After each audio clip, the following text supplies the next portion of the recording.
এটা তো খালি আমার এন্ট্রি বন্ধু, পারফরম্যান্স তো এখনো বাকি।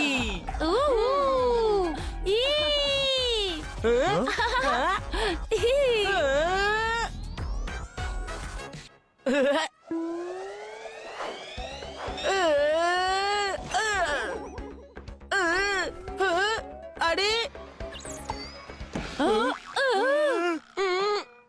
কিরে, কেমন লাগলো আমার সারপ্রাইজ? চিকু, তুই আমার বার্থডেটা ভেস্তে দিলি, আমি তোর মুখটা ভেঙেই দেব। কি করছিস তুই বান্টি? তোর সাহস কি করে হলো আমার 7 ফিট কেকের ওপর হিট করার? আমি তোকে ছাড়বো না চিকু।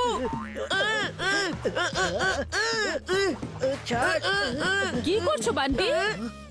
কোন কেক? কোথাকার কেক? রিল্যাক্স, তোমার বার্থডে আগামীকাল, কেক আসা এখনো বাকি আছে। বার্থডে কালকে? ও হ্যাঁ, থ্যাংক গড আমার কেকটা বেঁচে গেল। আর এরই সঙ্গে ইন্ডিয়ার আরো একটা উইকেট পড়ে গেল। ও যখন আমি শান্তি মনে ওখানে বসে টিভি দেখছিলাম তখন একটাও উইকেট পড়েনি। যখনই তুই আমাকে এখানে টানলি উইকেট পড়তে শুরু হয়ে গেল। চল চল, তোর টিম ভালো করে পারফর্ম করতে পারছে না বলে আমাকে দোষ দিস না। রিল্যাক্স বয়েজ, এখনো বান্টির বার্থডে সেলিব্রেশনের সব কাজ বাকি। চিকু, তুমি ম্যাচ দেখতে দেখতে আমাকে একটু হেল্প করে দাও।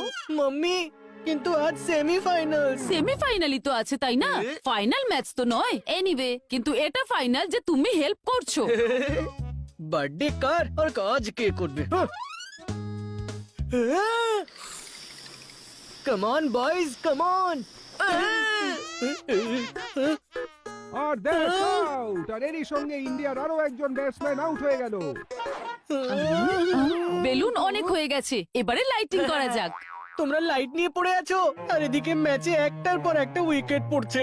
ইন্ডিয়ার জেতার চান্সও কমতে থাকছে। ইন্ডিয়াকে এখন 1 ওভারে 40 রান বানাতে হবে। এটা তো ইম্পসিবল। প্রত্যেকটা বলে যদি 6ও মারে তাহলে মাত্র 36 রানই হবে।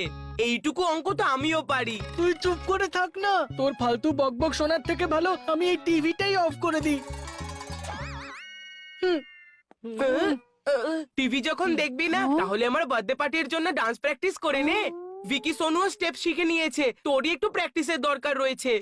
বেশি কথা বলে ডান্সই করব না। খুব এসেছে আমাকে ডান্স করাতে।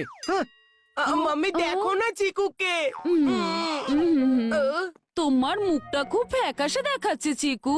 চলো বাড়িটাকে ঝলমলে করে